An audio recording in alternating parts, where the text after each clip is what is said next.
Les compagnons, ils avaient quelques enseignements. Et est-ce que vous croyez que tous les compagnons connaissaient le Coran?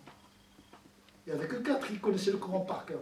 Ils n'étaient pas tous informés du contenu du Coran. Vous croyez que les compagnons connaissent ce qu'il y a dans le Bukhari? Un compagnon connaît 2, 3 hadiths, même pas. Mais ils étaient tous des saints. Ils n'étaient pas encombrés par le nombre des lois que nous avons aujourd'hui, que nous avons héritées pendant 15 siècles. Non seulement il y a des lois du Coran, non seulement il y a des lois de la Sunna, mais les savants, ils ont rajouté encore. Shafi'i, Hanbal, etc. On a des milliers de volumes où c'est obligatoire, c'est obligatoire. À un moment donné, il faut remonter, voilà, la remonter vers le fitra, vers la tradition d'Ibrahim, le Hanif, il y a Samha, très simple et qui va vers l'essentiel. Même un discours sur la loi qui... Aujourd'hui, les gens sont capables de divorcer, ils sont capables de se bagarrer au nom de la religion, au nom de la loi. Ils sont même capables de tuer. On le voit. Je vous coupe la tête parce que vous êtes un mécréant. Donc la notion du bien et du mal se perd avec cette interprétation nomolatrique. C'est-à-dire la nomolatrie, c'est l'adoration de la loi. C'est la soumission, en vérité pas à la loi. La loi devient un prétexte pour sécréter la haine. Parce qu'avant la loi, il y a taqwa. Chaque fois que dans le Coran, il y a une prescription juridique, il a l'évocation de taqwa. C'est la garantie d'une bonne application. Ça veut dire l'intention, la sincérité, la bonté, comme condition préalable pour l'application d'une loi. Et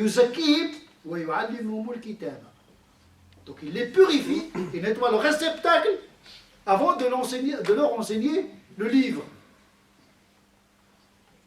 Parce que vous pouvez donner la loi à quelqu'un qui est vicieux, il peut être dans la légalité, mais pas dans la moralité.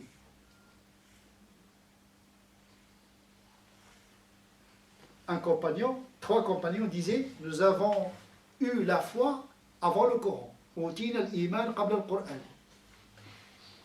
C'est-à-dire ils étaient normaux. Ce que le Coran nous dit, c'est le bon sens. C'est pour cette raison que le Coran s'appelle dhikr. Il rappelle ce que Dieu a gravé dans notre prime nature. Il y a des gens que, avant de pratiquer, ils étaient normaux. Non, moi, ils souriaient avec tout le monde, gentils, ils aidaient tout le monde, etc. Dès qu'ils ont commencé à pratiquer, ils coupent avec tout le monde. Il y a un danger potentiel. Est-ce normal? Est-ce que vous croyez qu'Abu Bakr, avant l'islam et après l'islam, a changé? Khiyarukum fil islam, khiyarukum fil jahiliya. Les meilleurs d'entre vous, dans la période paganiste, ils sont les meilleurs en islam. Il ne faut pas croire parce qu'on devient musulman. Non, on reste les mêmes. Ça veut dire qu'en vérité, le changement, ce n'est pas par la révélation, c'est la prédisposition à changer. L'isti'dad, la prédisposition à changer. Ne pas utiliser la religion pour renforcer un mauvais caractère. Nous les voyons aujourd'hui. Ceux qui commettent de la violence sont des délinquants, avec une délinquance séculière, qui devient une délinquance religieuse. Mais la matière est restée la même. Dire que l'islam par lui-même va le transformer, c'est une blague. Tant qu'on ne se prend pas en charge. Parce que si le Coran par lui-même change les gens, à quoi ça sert cette fonction de yuzakihim? Parce que le prophète il avait la tâche de les purifier, de les éduquer. Si le Coran par lui-même éduque les gens, on n'aurait pas besoin d'un prophète, d'un exemple. Et donc, le fait d'être musulman ne signifie pas le fait d'avoir raison, ni d'être bon. Et l'idée de dire le non-musulman, il est mauvais par essence. Essentialiser le non-musulman. C'est-à-dire celui qui est dans l'islam, il est bon.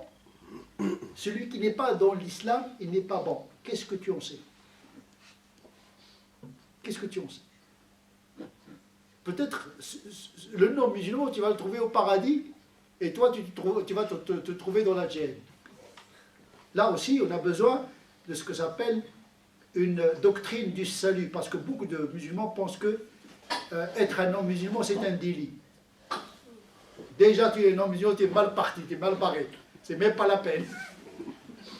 Là, il faut changer de logiciel. Ah, je sais pas. On n'a pas à châtier un peuple tant que celui-ci n'a pas reçu un prophète. Qu'est-ce que c'est qu'un prophète? C'est celui qui reçoit la révélation. Pas un nabi, rasoul. Parce que le nabi, il reçoit la révélation, mais n'a pas l'obligation de la transmettre. Rasoul, il reçoit la révélation, il a l'obligation de la transmettre. C'est pourquoi il est doté de miracles. Celui-là est le kafir, celui qui refuse de croire à un prophète doté de miracles et de révélations en connaissance de cause, c'est celui-là qui est le kafir. Et considère que le kafar de la Mecque, c'est le kafar d'aujourd'hui. Ça n'a rien à voir. Toi, tu n'es pas prophète. Celui qui ne veut pas croire à ta religion, eh ce n'est pas un kafir dans le sens où il est voué au châtiment. Il y a même des textes qui disent que les gens qui n'ont pas reçu de prophète, ils seront testés le jour du jugement dernier. Ça, on ne sait pas. Donc, le fait de classer l'autre en tant que non-musulman et en tirer des conclusions de rupture éthique, c'est une catastrophe. Au niveau théologique, au niveau de même la charia ne considère pas le non-musulman comme un délit à punir.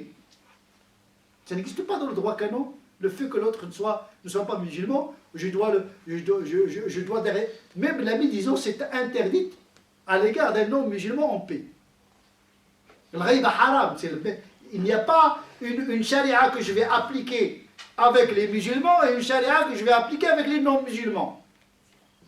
Quelle est cette dimension universelle de l'éthique?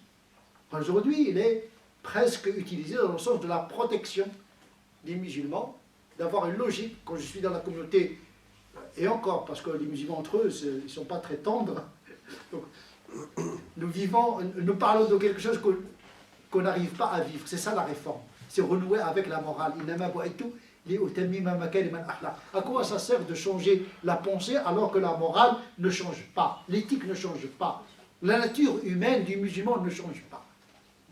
Et je pense que la réforme soufie, il y a des gens qui vont être choqués, parce que le soufisme c'est une discipline légale, le Muhasibi, même Ibn Taymiyyah, il a écrit tout un volume sur le soufisme.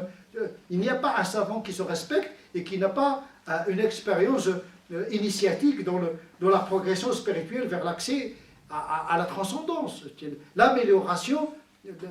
Le prophète, en tant que maître spirituel, le théologien parle, il parle de la foi, des croyances, de la dogmatique. Le canoniste, il parle de la norme, mais le maître spirituel, il accompagne le cheminant jusqu'à destination, comme le faisait le prophète avec ses compagnons. D'ailleurs, on appelle les compagnons des compagnons. Le prophète accompagnait les gens pour aller où? Pour découvrir Dieu.